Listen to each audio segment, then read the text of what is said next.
तो चलिए आज के इस बेहद दिलचस्प एक्सप्लेनर में एक रूह कपा देने वाली घटना पर बात करते हैं। उत्तर प्रदेश की एक बिल्कुल आम सी शाम जो अचानक एक खौफनाक बुरे सपने में बदल जाती है। इन कड़ियों को जोड़कर इस रहस्य की तह तक जाएंगे, तो बिना किसी देरी के सीधे इस मिस्ट्री के अंदर चलते हैं। तो चलिए इसमें गहराई से उतरते हैं। जरा सोचिए, कोई सामने आए और कहे, क्या तुम्हें पता है मेरा पति कहाँ है? अभी बता दो, वरना। ये सिर्फ कुछ शब्द नहीं है। 15 साल के रौनित के लिए ये एक ऐसे खौफ की शुरुआत थी जिसे वो आज तक नहीं भुला पाया है। एक अनजान, रोती हुई बूढ़ी औरत के ये अल्फाज, जिसने अचानक ही सब कुछ पलट कर रख दिया। भाग 1, बस स्टॉप का वो वाकया। अब कहानी की शुरुआत में ना सब कुछ बिल्कुल नॉर्मल और शांत लगता है, एकदम वैसी वाली खामोशी जो किसी बड़े तूफान के आने से ठीक पहले होती है। रौनित की उस शाम की टाइमलाइन पर जरा गौर करते हैं। शाम के 6 बज रहे हैं, उसकी ट्यूशन खत्म होती है। 6:30 बजे वो बस स्टॉप पर अपनी बस का इंतजार कर रहा है। एक 15 साल के बच्चे का बिल्कुल रेगुलर रूटीन है ना। लेकिन ध्यान देने वाली बात यह है कि कैसे ये आम सी शाम रात 2 बजे एक ऐसे डरावने मोड़ पर पहुंच जाएगी जिसकी कोई कल्पना भी नहीं कर सकता। अब इस पूरी घटना का सबसे दर्दनाक हिस्सा ये है कि इसकी शुरुआत एक नेकी से हुई थी। बस स्टॉप पर रोनित ने एक बूढ़ी औरत को बुरी तरह रोते हुए देखा। इंसानियत के नाते उस बेचारे को दया आ गई। उसने आगे बढ़कर उस औरत को अपनी पानी की बोतल ऑफर की। ये बस मदद करने की नीयत से उठाया गया एक बहुत ही छोटा और मासूम कदम था। भाग 2, खौफनाक सच्चाई।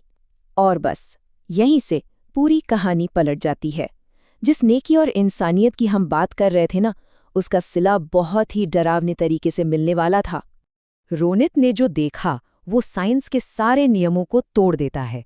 उस औरत ने अचानक रोना बिल्कुल बंद कर दिया और एकदम धमकाते हुए अपने मरे हुए पति के बारे में पूछने लगी। रोनित डरकर जैसे ही पीछे हटा, उसकी नज़र उस औरत के पैरों पर पड़ी। पैर पूरी तरह से टूटे हुए थे, फिर भी वो उसकी तरफ बढ़ रही थी। और सबसे खौफनाक बात, वो चल नहीं रही थी, बल्कि जमीन से थोड़ा ऊपर हवा में तैर रही थी। मतलब ये नज़ारा किसी का भी खून सुखाने के लिए काफी है। ये सब देखते ही रोनित के अंदर दहशत दौड़ गई। उस भयानक घबराहट और डर में पानी की बोतल वहीं बस स्टॉप पर उसके हाथ से छूट गई और वो अपनी जान बचाने के लिए पूरी ताकत से घर की तरफ भागा। बिना एक बार भी पीछे मुड़कर देखे वो बस तब तक भागता रहा जब तक हाफते हुए अपने घर के सेफ माहौल में नहीं पहुंच गया। भाग 3, आधी रात का हमला। रौनित घर तो आ गया, लेकिन असली खौफ तो अभी शुरू होना था। रात के करीब 2 बज रहे थे। रोनित गहरी नींद में था। तभी अचानक उसे रोने की आवाज सुनाई दी, बिल्कुल वही आवाज जो शाम को बस स्टॉप पर थी। और जैसे ही वो झटके से उठकर बैठा, उसके पैरों तले जमीन खिसक गई। वो आवाज बाहर से नहीं आ रही थी, बल्कि उसी के अपने बेडरूम के अंदर से आ रही थी। अब इस स्लाइड के बारे में जो सबसे दिलचस्प बात है वो ये है कि कैसे एक बिल्कुल नॉर्मल सी बेजान चीज खौफ का सिंबल बन गई। साइड ए देखिए, वो पानी की बोतल जो बस स्टॉप पर छूट गई थी। और अब साइड बी, रोनित के बिस्तर पर बैठी उसी औरत के हाथ में बिल्कुल वही बोतल है, लेकिन अब उसमें पानी नहीं बल्कि खून भरा हुआ था। ये इस बात का पक्का सबूत था कि ये कोई बुरा सपना नहीं है। इससे पहले कि रोनित कुछ भी समझ पाता, वो औरत एकदम से उस पर झपट पड़ी। उसका चेहरा इतना खौफनाक था मानो वो उसे जिंदा ही चबा जाएगी। वो लगातार बस एक ही बात दोहरा रही थी और रोनित पर अपने पति के कत्ल का इल्जाम लगा रही थी। एक 15 साल के बच्चे के लिए अपने ही बिस्तर पर किसी अनजान साये से कत्ल का इल्जाम सुनना सच में रूह कंपा देने वाला तजुर्बा था। उस साये ने अंधेरे में रौनित का गला दबाना शुरू कर दिया। पूरे कमरे में रौनित की चीखें गूंजने लगी। वो अपनी पूरी ताकत से छटपटाया और चिल्लाया, और उसकी आवाज सुनकर उसके माता पिता भागकर कमरे में आए। और जैसे ही उन्होंने कमरे की लाइट ऑन की, वो औरत, वो साया अचानक गायब हो गया।